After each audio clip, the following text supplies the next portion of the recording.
गजेंद्र और ग्राह मुक्ति कथा। वैकुंठ के द्वारपाल जय और विजय पूर्व जन्म में कौन थे? क्षीरसागर में एक त्रिकूट नामक एक प्रसिद्ध एवं श्रेष्ठ पर्वत था। उसकी ऊंचाई आसमान छूती थी। उसकी लंबाई चौड़ाई भी चारों ओर काफी विस्तृत थी। उसके 3 शिखर थे, पहला सोने का, दूसरा चांदी का, तीसरा लोहे का। इनकी चमक से समुद्र, आकाश और दिशाएं जगमगाती रहती थीं। इनके अलावा उसकी और कई छोटी चोटियां थीं जो रत्नों और कीमती धातुओं से बनी हुई थीं। सब ओर से समुद्र की लहरें आकर इस पर्वत के निचले भाग से टकराती, जिससे प्रतीत होता कि समुद्र इनके पांव पखार रहा था। पर्वत की तलहटी में तरह तरह के जंगली जानवर बसेरा बनाए हुए थे। इसके ऊपर बहुत सी नदियां और सरोवर भी थे। इस पर्वतराज त्रिकूट की तराई में एक तपस्वी महात्मा रहते थे जिनका नाम वरुण था। महात्मा वरुण ने एक अत्यंत सुंदर उद्यान में अपनी कुटी बनाई थी। इस उद्यान का नाम ऋतुमान था। इसमें सब और अत्यंत ही दिव्य वृक्ष शोभा पा रहे थे, जो सदा फलों फूलों से लदे रहते थे। इस उद्यान में एक बड़ा सा सरोवर भी था जिसमें सुनहले कमल भी खिले रहते थे तथा विविध जाति के कुमुद, उत्पल, शतदल कमल अपनी अनूठी छटा बिखराते थे। हंस, चक्रवाक और सारस आदि पक्षी झुंड के झुंड भरे हुए थे। मछली और कछुओं के खिलवाड़ से कमल के फूल जो हिलते थे, उससे उसका पराग झड़कर सरोवर जल को अत्यंत सुगंधित कर देता था। कदम्ब, नरकुल, बेत, बेन आदि वृक्षों से यह घिरा रहता था। कुंद, कुर्बक, अशोक, सिरस, वनमल्लिका, सोनाजूही, नाग, हरसिंहार, मल्लिका, शतपत्र, माधवी और मोगरा आदि सुंदर सुंदर पुष्प वृक्षों से प्रत्येक ऋतु में यह महात्मा वरुण का सरोवर शोभायमान रहता था। क्षीरसागर से त्रिकूट पर्वत पर सब कुछ ठीक ठाक चल रहा था। एक बार एक दर्दनाक घटना घट गई। इस पर्वत के घोर जंगल में एक विशाल मतवाला हाथी रहता था। वो कई शक्तिशाली हाथियों का सरदार था। उसके पीछे बड़े बड़े हाथियों के झुंड चलते थे। इस गजराज से, उसके महान बल के कारण बड़े से बड़े हिंसक जानवर भी डरते थे। किंतु एक बात ये भी थी कि उसकी कृपा से लंगूर, भैंसे, भेड़िए, हिरण, रीछ, वनैले कुत्ते, खरगोश आदि छोटे जीव निर्भय होकर घूमा करते थे, क्योंकि उसके रहते कोई भी हिंसक जानवर उस पर आक्रमण करने का साहस नहीं कर सकता था। गजराज मदमस्त था। उसके सिर के पास से टपकते मद का पान करने के लिए भंवरे उसके साथ गूंजते जाते थे। एक दिन बड़े जोर की धूप थी। वह प्यास से व्याकुल हो गया। अपने झुंड के साथ वह उसी सरोवर में उतर पड़ा जो त्रिकूट की तराई में स्थित था। जल उस समय अत्यंत शीतल एवं अमृत के समान मधुर था। पहले तो उस गजराज ने अपनी सूंड से उठा जी भरकर इस अमृत सदृश जल का पान किया। फिर उसमें स्नान करके अपनी थकान मिटाई। इसके पश्चात उसका ध्यान जल क्रीड़ा की ओर गया। वह सूंड से पानी भर भर अन्य हाथियों पर फेंकने लगा और दूसरे भी वही करने लगे। मदमस्त गजराज सब कुछ भूलकर जल क्रीड़ा का आनंद उठाता रहा। उसे पता नहीं था कि उस सरोवर में एक बहुत बलवान ग्राह भी रहता था। उस ग्राह ने क्रोधित होकर उस गजराज के पैर को जोरों से पकड़ लिया और उसे खींचकर सरोवर के अंदर ले जाने लगे। उसके पैने दांतों के गड़ने से गजराज के पैर से रक्त का प्रवाह निकल पड़ा, जिससे वहां का पानी लाल हो आया। उसके साथ के हाथियों और हथिनियों को गजराज की इस स्थिति पर बहुत चिंता हुई। उन्होंने एक साथ मिलकर गजराज को जल के बाहर खींचने का प्रयास किया, किंतु वे इसमें सफल नहीं हुए।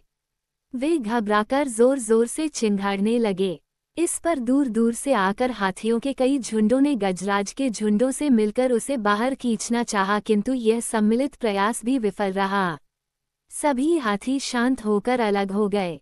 अब ग्राह और गजराज में घोर युद्ध चलने लगा। दोनों अपने रूप में काफी बलशाली थे और हार मानने वाले नहीं थे। कभी गजराज ग्राह को खींचकर पानी से बाहर लाता तो कभी ग्राह गजराज को खींचकर पानी के अंदर ले जाता, किंतु गजराज का पैर किसी तरह ग्राह के मुंह से नहीं छूट रहा था, बल्कि उसके दांत गजराज के पैर में और गड़ते ही जा रहे थे। और सरोवर का पानी जैसे पूरी तरह लाल हो आया था। गज और ग्राह के बीच युद्ध कई दिनों तक चला।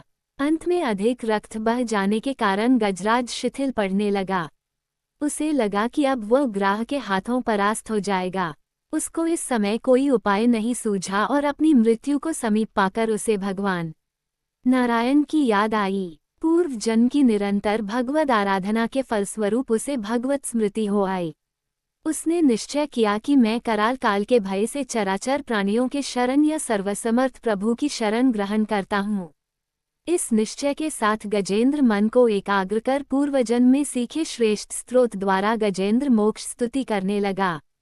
उसने एक कमल का फूल तोड़ा और उसे आसमान की ओर इस तरह उठाया जैसे वह उसे भगवान को अर्पित कर रहा हो।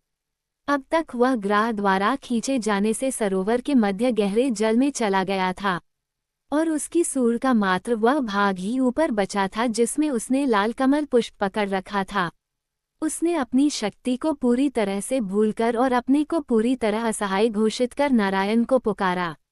भगवान समझ गए कि इसे अपनी शक्ति का मद जाता रहा और वह पूरी तरह से मेरा शरणागत है।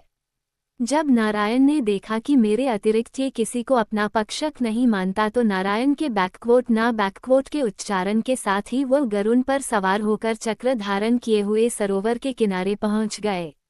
उन्होंने देखा कि गजेंद्र डूबने ही वाला है। वह शीघ्रता से गरुड़ से कूद पड़े। इस समय तक बहुत से देवी देवता भी भगवान के आगमन को समझकर वहां उपस्थित हो गए थे। सभी के देखते ही देखते भगवान ने गजराज और गजेंद्र को एक क्षण में सरोवर से खींचकर बाहर निकाला। देवताओं ने आश्चर्य से देखा। उन्होंने सुदर्शन से इस तरह ग्राह का मुंह फाड़ दिया कि गजराज के पैर को कोई क्षति नहीं पहुंची। ग्राह देखते देखते तड़प कर मर गया और गजराज भगवान की कृपा दृष्टि से पहले की तरह स्वस्थ हो गया। ब्रह्मादि देवगण श्री हरि की प्रशंसा करते हुए उनके ऊपर स्वर्गिक सुमनों की वृष्टि करने लगे। सिद्धा और ऋषि महर्षि परब्रह्म भगवान विष्णु का गुणगान करने लगे। ग्राह दिव्य शरीरधारी हो गया। उसने भगवान विष्णु के चरणों में सिर रखकर प्रणाम किया और भगवान विष्णु के गुणों की प्रशंसा करने लगा। भगवान विष्णु के मंगलमय वरद हस्त के स्पर्श से पाप मुक्त होकर अभिशप्त गंधर्व ने प्रभु की परिक्रमा की और उनके त्रिलोक्य वंदित चरण कमलों में प्रणाम कर अपने लोक चला गया। भगवान विष्णु ने गजेंद्र का उद्धार कर उसे अपना पार्षद बना लिया। गंधर्व, सिद्धा और देवगण उनकी लीला का गान करने लगे। गजेंद्र की स्तुति से प्रसन्न होकर भगवान विष्णु ने सबके समक्ष कहा, प्यारे गजेंद्र, जो लोग ब्रह्मा मुहूर्त में उठकर तुम्हारी की हुई स्तुति से मेरा स्तवन करेंगे, उन्हें मैं मृत्यु के समय निर्मल बुद्धि का दान करूंगा। ये कहकर भगवान विष्णु ने पार्षद रूप में गजेंद्र को साथ लिया और गरुडारूढ़ होकर अपने दिव्य धाम को चले गए। गजग्राह दोनों की अगले जन्मों की कहानी। गजग्राह को अपनी भक्ति और विष्णु के हाथों मुक्ति के चलते वैकुंठ में स्थान मिला। दोनों इस लोक में द्वारपाल हुए जिनका ही नाम जय और विजय हुआ। आगे सनत कुमारों के श्राप के चलते दोनों हिरण्याक्ष हिरण्यकश्यपु, रावण कुंभकर्ण और शिशुपाल दंतवक्र हुए थे। गजग्राह दोनों की पूर्व जन्मों की कहानी। ऋषि कपिल का नाम तो सबने सुन ही रखा है, जिनके वंशज ऋषभ देव से जैन धर्म का प्रादुर्भाव हुआ था। वो कपिल मुनि महर्षि कर्दम के पुत्र थे। कर्दम ऋषि की पत्नी का नाम देवहूति था।